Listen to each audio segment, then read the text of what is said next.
Now at 5, massive cleanup underway in Hendricks County after last night's powerful storms. We'll show you around a well-known homestead in Brownsburg. Still ahead.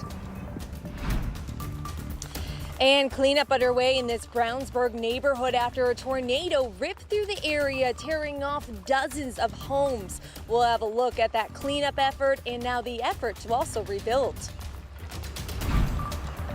A busy day of cleanup here in Carmel. I'm Emily Longnecker. How the city is helping residents with property damage. From severe wind and tornadoes now to a flooding threat. I'll have your forecast.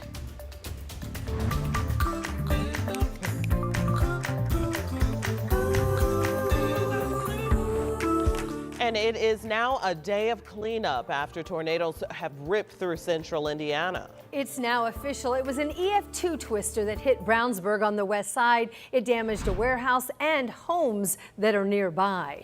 And then from there, the storm traveled north and east through Carmel to Muncie. And now at 5, we bring you our team coverage. Yes, we continue our coverage that started when that storm first hit last night. Our crews now are positioned along the path of the storm. Angela also has the next concern, which happens to be flooding. So we want to start with the damage first. In Hendricks County, Samantha Johnson is there tracking everything. This place has seen lots of storms over the years, but obviously nothing to this extent. Hessian Farms is quite the homestead in Hendricks County. My dad bought this farm in 1950. Property owners Matt and his wife Debbie are now left with this. When you stand right here, you can basically see the path that it came through because it took everything that way. An EF2 tornado wiping out barns and scattering debris. There was 2 pickups out in that one that got destroyed, and there was a gazebo on the other side of the house. It's across the road now. And the Hessians weren't the only ones hit, close to 56th and Ronald Reagan Parkway. It flattened it, and then a lot of that debris came this way. This side of the house, it blew a window out, and that's where I was sitting on the couch, and I had glass all over me. Matt says the buildings will be replaced. His home was mostly spared. The memories still exist, and thankfully no one was hurt. We'll clean up and patch everything back together and get ready to plant corn.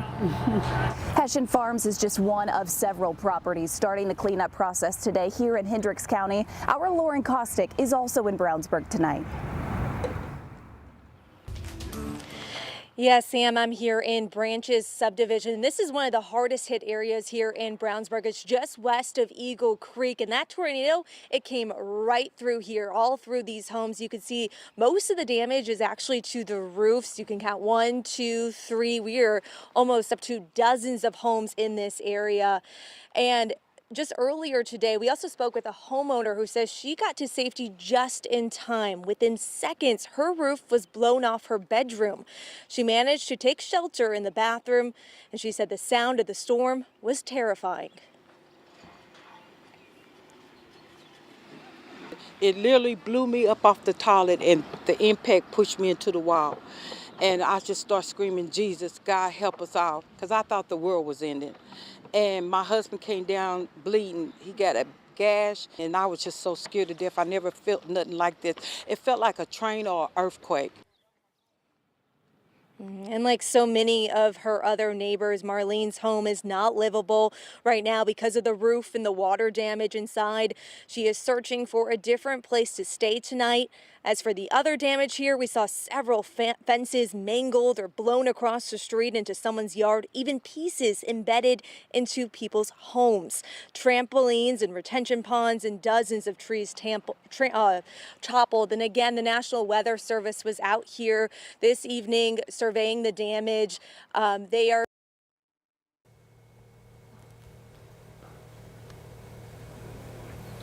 All right, that is Lauren Kostick reporting there. And as you know, we run on cell signals, and so I think she just had a signal issue going on. But we're, of course, continue to track all this damage in Brownsburg that happened in Hendricks County as the residents there work to put things back together. Yeah, the very first damage reports were on the west side, and it was to this warehouse in Brownsburg that you're looking at right here. So we're getting a closer look at the damage to the Sur La Table facility. That is where a woman was actually trapped in in the rubble last night. And this warehouse is located off Northfield Drive, fairly close to I-74 exits in Brownsburg. And there are just several other warehouses and businesses in that same area that have been heavily impacted. You can see the strong winds blew semis, these from the O'Reilly Distribution Center, onto their sides in the parking lot. Also, John Force Racing has a facility in that same area in Brownsburg, too. And this video shows some of the damage that the storm caused around it. Now, a person in Hendricks County is the first storm-related death that we're learning of tonight. A Danville man, we've learned, did die after coming into contact with some downed power lines. We found crews repairing those lines in the Danville area this morning. And deputies found 27-year-old Nathan Merritt dead on the ground near a car around 9:30 Wednesday night. Investigators believe Merritt hit the downed power lines and then came into contact with the live power lines while getting out of the car. Certainly a reminder to anyone, if you see any power lines, just be safe and stay away. Yeah, after that storm last night, it was just stay put. Don't go out right now because you just don't know what's going on. So once that storm left Brownsburg, it actually continued east, passing through Boone County. Then it made its way into Hamilton County. And this is where we find our Emily Longnecker joining us live tonight. She's in Carmel checking out the damage there. And also we'll let you know that we have just learned from the National Weather Service that they have designated the tornado that came through where you are, Emily, an EF1 officially. Well, ladies, look, that's easy to believe when you look at this tree. Take a look at this. I'm at Gramercy West Village here on the northeast side of the city. Can you imagine? Look at that. The roots there, the sheer force that it would have taken to uproot. This is a huge tree, and it's been the subject of a lot of interest here. People coming to look at it and take pictures. This is a lot of what you'll see in Carmel if you drive around today. A lot of uprooted trees. Carmel is also dealing with some structure damage, downed power lines, enough damage that Carmel's Mayor Sue Finkham declared a state of local disaster emergency for the next 7 days. That was announced at an emergency city council meeting this afternoon. And that's where we learned it was a busy night overnight in Carmel. They got over 400 calls to dispatch. Police ended up checking 900 homes with power outages. Only one person had a minor injury. And the storm moved diagonally across Carmel from the southwest to the northeast. Most damage was in the northeast. That's where you see a lot of the cleanup, like this house in Eden Village where part of the side was blown off. Take a listen. Part of the side of the house came off and a lot of trees down. This whole neighborhood had a lot of trees down. We have one uprooted in the front and then a tree down in the back as well. And, you know, with that cleanup comes visitors, people knocking on doors, offering to help their services to clean up. And today at that city council meeting, city officials wanted to warn residents, look, if somebody is knocking on your door to offer their services, they actually need to have a permit. They need to come to the city hall, get a permit, go through a background check before they can even do that. So they wanted residents to know if somebody comes to your door and knocks on it, you want to check for that permit to make sure they're legit. But also a lot of neighbors coming together today. We've seen helping each other. And that's another part of this story. And we'll talk about that a little later. And Felicia? All right, Emily Longnecker reporting live from Carmel. That is certainly a good reminder so people can protect themselves from scammers, potential scammers, and of course, celebrating neighbors coming together. We appreciate you. And someone caught the tornado, which caused all the damage that Emily just showed us on camera. We want you to see this. There is a twister in the distance, and it looks even darker than the sky surrounding it. And as we mentioned a couple minutes ago, the National Weather Service has now determined this was an EF1 tornado. Ladies, certainly something to see because when it's dark, it's hard to kind of navigate these storms. That is a complicating factor indeed. And the storm caused some tornado warnings in Marion County as well.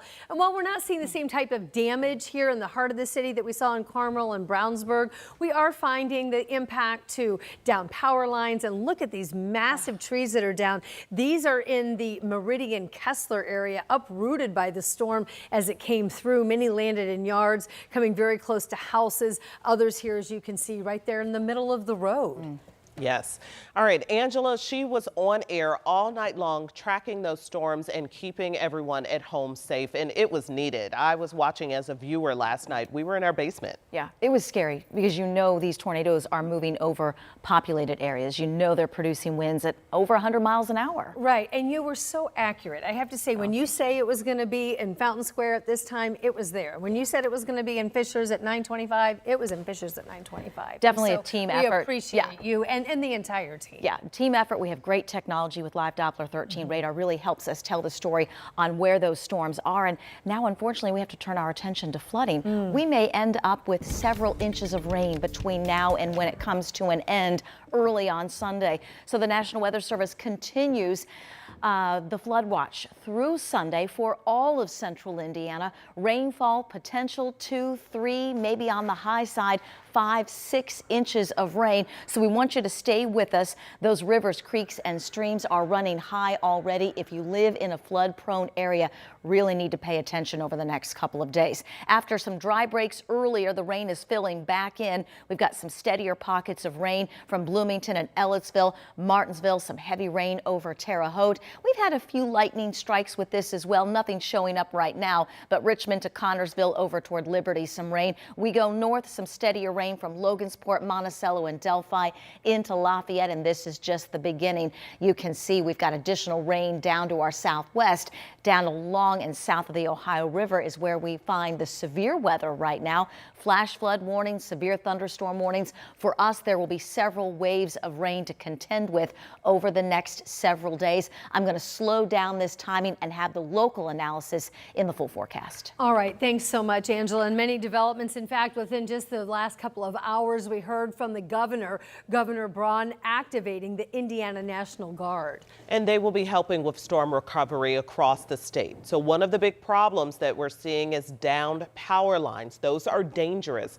There are thousands of people still without power. So the power companies all across the area have restored a lot of power. Fortunately, they've been working all day, but still at this hour, it's not 100%. These are the numbers right now. You can see there are many people still waiting for that electricity to be restored. So we're going to be continuing our coverage here for you of the storm throughout this newscast. As you can see, we also have more drone videos of the damage on WTHR Plus as well. We've placed it there that you can download on your TV. You can also stream. It is free. On to more news that we're covering. The Morgan County prosecutor says 8 victims have now come forward in 2 separate cases, with many of them alleging a former teacher sexually abused them. Our Rich Nye was the only Indianapolis reporter in the courtroom today as the former teacher, Brittany Fortenberry, learned of the additional charges that she's now facing. Brittany Fortenberry looked down and said nothing as deputies led her into the Morgan County Courthouse. She said nothing during a brief court hearing on the expanded charges against her now that more alleged victims have come forward. Teenage boys as young as 13 say Fortenberry gave them drugs and had sex with them at her Martinsville home, including group sex. She is also accused of sending nude photos of herself to the boys. Now, I realize that this case has received a good deal of publicity, but the focus is and will remain on the victims and the defendant's right to a fair trial. Fortenberry was a teacher at both Martinsville and later Eminence schools during the times of the alleged incidents over the past couple of years. She resigned from both schools. The judge agreed with the prosecution that Fortenberry is a danger to herself and the community and a flight risk. Her bail is now increased to $150,000 surety bond plus $10,000 cash. In Martinsville, Rich Nye, 13 News. And Fortenberry's husband is also charged with intimidation and failure to report. He allegedly knew about his wife's sex with boys, and court documents say he threatened them if they did not stop until they turned 16. And surveying storm damage across central Indiana. We have the many emotions that families are expressing tonight after the strong winds hurt their homes and their family farms. That's as our coverage continues ahead at 5:30. But first, right here at 5, it's the result of the new tariffs on foreign cars. The hundreds of Stellantis workers now facing the reality of temporary layoffs. Plus, breaking news as the stock market closes. The worldwide fallout we're now seeing from President Trump's newest tariffs as our news continues.